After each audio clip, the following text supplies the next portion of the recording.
চৈত্র সংক্রান্তিতে পর্ণিল পাহাড়ি জনপদ নাচ গান আর পূজা অর্চনায় বাংলা নতুন বছর বরণে উচ্ছ্বাসিত পাহাড়ি জনগোষ্ঠী। বৈশাখীর দ্বিতীয় দিনে খাগড়াছড়িতে চলে ত্রিপুরাদের বৈশু, বান্দরবানে মারমা সম্প্রদায়ের সাংগ্রাই উৎসব এবং রাঙ্গামাটিতে চাকমাদের বিজু।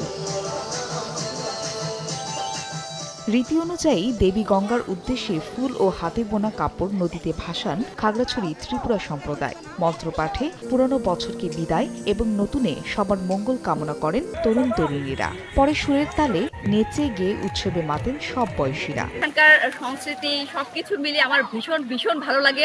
মা গঙ্গার উদ্দেশ্যে আমরা বিসর্জন দিই বিশ্ব শান্তির কল্যাণ এবং সুস্থ থাকার জন্য। অন্যদিকে মূল বিজু মানেই ভরপেট খাওয়া দাওয়া, তাই রাঙ্গামাটিতে ৩২ প্রকারের সবজি দিয়ে পাচন তৈরিতে ব্যস্ত চাকমারা। ঘরে ঘরে চলছে অতিথি আপ্যায়ন।